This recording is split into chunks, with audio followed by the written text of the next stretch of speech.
ബംഗളൂരു ഹൊസക്കോട്ടയിൽ വാഹനാപകടത്തിൽ 6 കോളേജ് വിദ്യാർത്ഥികൾക്ക് ദാരുണാന്ത്യം. പരീക്ഷ കഴിഞ്ഞ് ആഘോഷിക്കാൻ പോയ സംഘമാണ് അപകടത്തിൽപ്പെട്ടത്. മരിച്ച വിദ്യാർത്ഥികളിൽ ഒരാൾ മലയാളിയാണ്. കാർ യാത്രക്കാരിൽ ഒരാളെ തിരിച്ചറിഞ്ഞിട്ടില്ല. മരിച്ചവരിൽ ഒരാളായ അയാൻ അലിയുടേതാണ് അപകടത്തിൽപ്പെട്ട കാർ.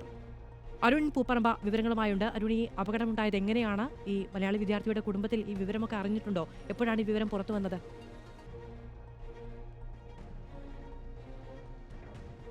മാധു, പുലർച്ചെ 4:50ഓടെയാണ് ഈ അപകടമുണ്ടായത്. ബംഗളൂരു റൂറലിലെ ഹോസ്കോട്ടിൽ വെച്ചാണ് ഈ അപകടമുണ്ടായിട്ടുള്ളത്. യലഹങ്ക RVPU കോളേജിലെ 6 വിദ്യാർത്ഥികളും മറ്റൊരു ബൈക്ക് യാത്രികനുമാണ് ഈ ദാരുണമായ അപകടത്തിൽ മരിച്ചത്. ഇന്നലെ പരീക്ഷ ഉണ്ടായിരുന്ന പരീക്ഷയൊക്കെ കഴിഞ്ഞ് രാത്രി ഈ വാഹനത്തിൽ ഇവർ പുറത്തോട്ട് ഇറങ്ങിയതാണ്. അതിനിടെ തിരിച്ച് അത്തരത്തിലുള്ള യാത്ര കഴിഞ്ഞ് തിരിച്ച് ഇവരുടെ താമസ സ്ഥലത്തേക്ക് പോകുന്നതിനിടെയാണ് ഈ അപകടമുണ്ടായത്.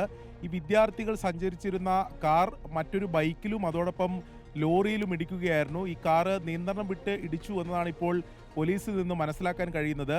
മരിച്ച 6 വിദ്യാർത്ഥികളെയും ഇപ്പോൾ തിരിച്ചറിഞ്ഞിട്ടുണ്ട്. അതിൽ ഒരു മലയാളി ഉണ്ട്, അശ്വിൻ നായർ, 17 വയസ്സ്, മലയാളിയാണ്. പക്ഷേ എവിടെയാണ് അവരുടെ കൃത്യമായ സ്വദേശം എന്ന് ഇപ്പോൾ കണ്ടെത്താൻ കഴിഞ്ഞിട്ടില്ല.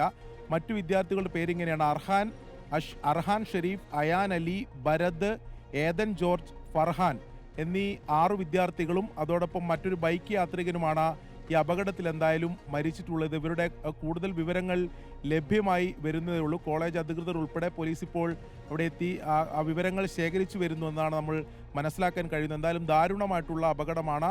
ഇതിൽ 6 വിദ്യാർത്ഥികളാണ് മരിച്ചത്. മറ്റൊരു ബൈക്ക് യാത്രികൻ കൂടി മരണം സ്ഥിരീകരിച്ചിരിക്കുകയാണ്. എന്തായാലും ഇവർ സഞ്ചരിച്ചിരുന്ന കാറിൽ 9 വിദ്യാർത്ഥികൾ ഉണ്ടായിരുന്നു എന്നാണ് മനസ്സിലാക്കാൻ കഴിയുന്നത്. ആ കാർ നിയന്ത്രണം വിട്ട് ബൈക്കിലും അതോടൊപ്പം പാതയിലുണ്ടായിരുന്ന മറ്റൊരു ലോറിയിലും ഇടിച്ചാണ് ഈ അപകടമുണ്ടായത്.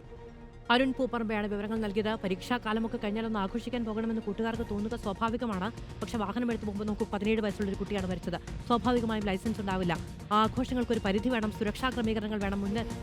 മറ്റൊരു നാട്ടിലേക്ക് കുഞ്ഞുങ്ങളെ പഠിക്കാൻ വിടുമ്പോൾ നമ്മുടെ ഒരു ജീവന്റെ അംശം കൂടിയാണ് നമ്മൾ പറഞ്ഞു വിടുന്നത്. അപ്പോൾ വീട്ടിലിരിക്കുന്നവരെ കുറിച്ച് കൂടി ആലോചിക്കേണ്ടതുണ്ട് എന്നുള്ളതൊക്കെ പ്രധാനമാണ്.